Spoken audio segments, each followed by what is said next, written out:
Notudu, Khadija Dupuy laa tudd. Denga Nassaran. waaw dégg naa nasaraan. Donc, parle-moi de ta famille. Mon père est trafiquant d'esclaves et ma maman est esclave. Je n'ai pas de frère ni de sœur. Et j'ai grandi avec ma maman. Et comment t'identifies-tu? Quand je vais voir mon papa, quelquefois je m'identifie comme française parce que je lui ressemble. Par contre, quand je suis avec ma maman, je ressens mes racines sénégalaises. Et puis je parle sa langue, donc ça aide. Et est-ce que tu as des amis? C'est très difficile de se faire des amis parce que je suis pas complètement noire et je suis pas complètement blanche. Donc il y a du racisme des deux côtés. Mais j'ai beaucoup d'amis métis comme moi. Et est-ce que tu vois ton papa souvent? Mon papa ne me montre pas vraiment à ses amis, donc je ne peux le voir que quand il est seul. Donc quelquefois ma maman m'amène chez lui, je passe quelques heures avec lui. Mais tu habites maintenant avec ta mère.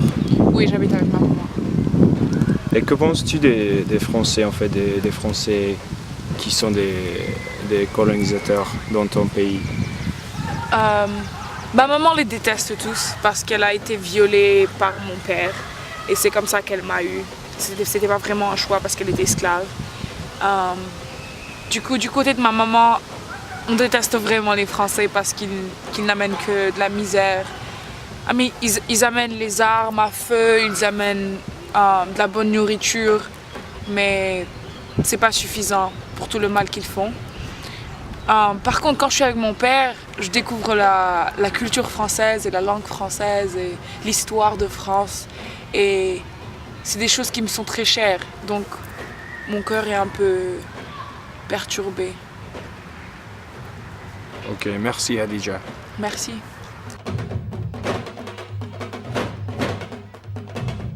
Comment vous appelez-vous? Je m'appelle Khadija Dupuy. Parlez-moi de votre enfance. J'ai grandi avec mon père et ma maman. Ma maman est noire et mon père est blanc.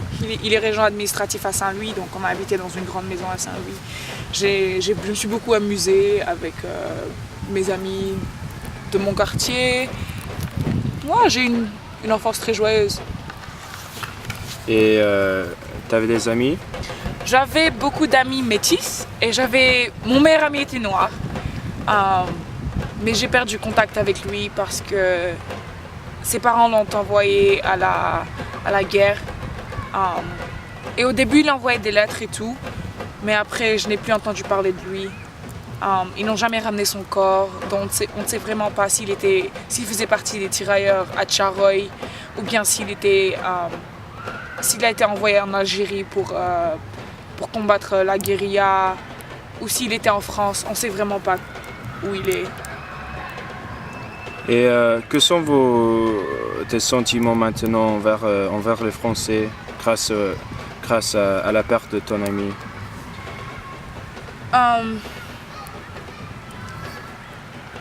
Je sais que la France devait combattre les Allemands, ça c'était un acquis, mais je pense que de la manière dont ils ont pris tous les jeunes Sénégalais qui les ont amenés en France comme ça, dans des conditions vraiment déplorables, c'était pas une manière de traiter des gens et ils n'ont pas respecté leurs droits humains. Du coup, je pense que cette guerre elle n'avait aucune éthique. Et qu'en pensez-vous de ce qui se passe en Algérie? Est-ce que tu as entendu parler de la guerre qui se produit? Oui, on en entend parler, mais tu sais, le gouvernement ne veut pas en parler aux gens parce qu'ils ne veulent pas que la même chose se passe au Sénégal. Ils ne veulent pas que les gens se rebellent contre les autorités. Ils ne veulent définitivement pas que l'épisode de Tcharoy se passe encore une fois. Mais on en entend parler. Par exemple, on lit des gens comme Frantz Fanon qui parlent souvent d'identité, qui questionnent souvent l'identité nationale et la colonisation française. Et c'est comme ça qu'on entend parler des choses. Ou bien dans les salons privés, on en parle avec des amis certaines fois. Ouais. Donc t'as lu la littérature de Frantz Fanon? Oui, à travers un de mes meilleurs amis qui étudie les sciences politiques. Donc il y a des espoirs entre tes amis d'une indépendance pour le Sénégal? Je crois bien. L'un des enjeux majeurs d'envoyer les tirailleurs sénégalais pour aider la France, c'était que nous aurions notre indépendance après.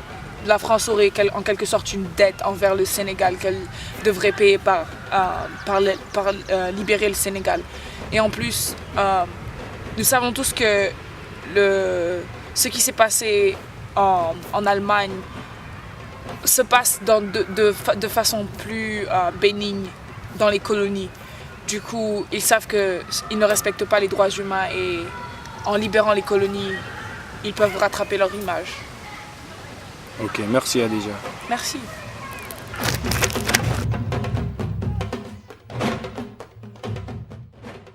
Comment t'appelles-tu? Je m'appelle Khadija Dupuis, mais on m'appelle Dij ici. Tu viens du... Je viens ma maman elle vient du Sénégal. Je suis née en France, j'ai grandi ici. Et mon père est français. Et t'as quel âge Adija? J'ai 17 ans. Donc t'es au lycée? Ben non, j'ai pas trop aimé l'école, donc j'ai quitté et puis maintenant je travaille au KFC pour aider mes parents un peu. Donc t'as du boulot? Ouais, je travaille au KFC. De nuit, à mi-temps. Et t'as des frères ou des sœurs? Non. Mes parents ont divorcé quand j'avais 5 ans. Mon père est parti habiter à Marseille et ma maman est restée ici. Et t'as de la famille au Sénégal? Ouais, on a de la famille au bled, enfin, la majorité de la famille de ma maman est au bled aussi. Ses parents, ses frères et sœurs, tout le monde. Et maintenant, je vais faire des questions un peu plus sérieuses. Que pensez-vous de l'identité noire française? Je m'identifie en tant que noire française parce que c'est l'une des catégories dont la France me met, mais je pense qu'on est tous français. Franchement, il n'y a aucune différence. Que Sarkozy amène ce débat sur l'identité nationale, je comprends pas pourquoi, parce que on est tous français, on est tous nés ici, on a tous les mêmes droits. Du coup, que je sois noir français ou rebeu française, ou bien, je sais pas moi, français de France, pourquoi ça devrait être une différence? Donc, t'as l'air un peu fâché là. Ouais, en fait, c'est troublant de grandir dans des conditions pareilles parce que personne t'identifie en tant que Français, jamais. Les gens ils peuvent toujours utiliser le fait que t'es noir et dire que oh ouais, parce que t'es noir tu vas commettre des crimes et toutes ces choses-là. Et ça, franchement, ça donne la rage quoi. Et t'as jamais eu des problèmes avec la police? Non, mais avec les émeutes de 2005, on pouvait pas marcher dans la rue sans pour autant que les policiers nous questionnent et tout. Je me rappelle le jour que tous mes amis rebeux sont partis en grève. Ma maman, elle nous a enfermés dans la maison pour ne pas qu'on sorte, pour ne pas qu'on se mette dans des vrilles, tu vois. Mais voilà quoi. Juste le fait que je sois noire est une raison pour laquelle je suis questionnée dans la rue. Ok, merci Adi.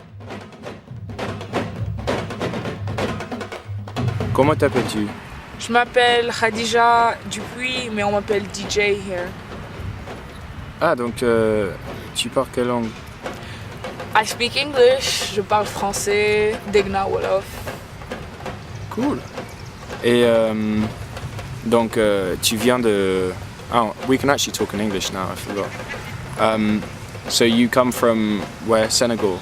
Yes, I was born in Senegal, raised in Senegal, and I applied to college in the United States, and that's how I ended up here. And where did you go to school? In Senegal. But didn't you go somewhere else as well?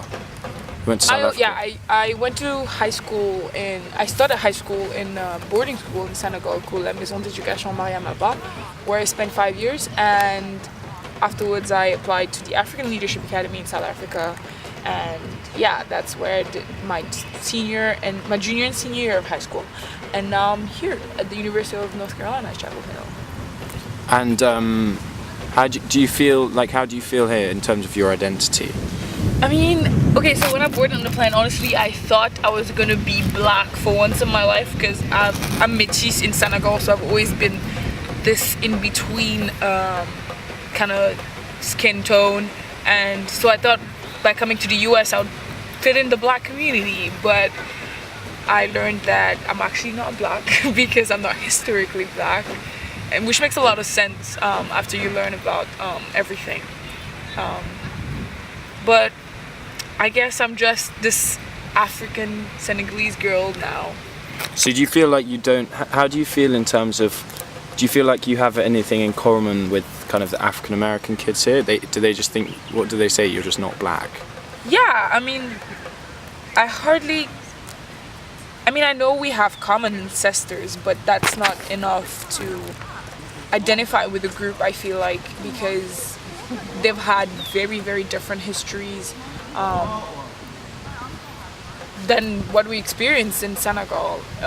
Even though we were both oppressed, but it was still in different ways. And so historically, I cannot identify with the black community, and they obviously cannot identify with me as they can identify as Africans themselves. So, and how do you a big difference. How do you feel about? Do you feel as though communities here are kind of segregated? Because something we talked about in class very early on in the semester was how over here it's kind of feels a little less integrated in terms of social groups. So at Duke, for instance, there's fraternities which are historically black, and that's what they're called. They're called the black fraternities. Yeah, I mean, I definitely think there is a more prominent division between people depending on kind of their skin tone here, because you do have the Asian frats, then you have the black frats, and then you have just the regular frats that nobody wants to call, but they are predominantly white. And so there's this division I saw here that I honestly didn't see anywhere else in Senegal. Probably because there are more Senegalese people than French people still. But even in South Africa, where apartheid is something that only ended in 1994, the similarities are actually striking in terms of how people divide themselves and view themselves as different depending on their skin tone. And I would feel like it would be less prominent here because the blacks have gained their emancipation such a while ago. Yeah.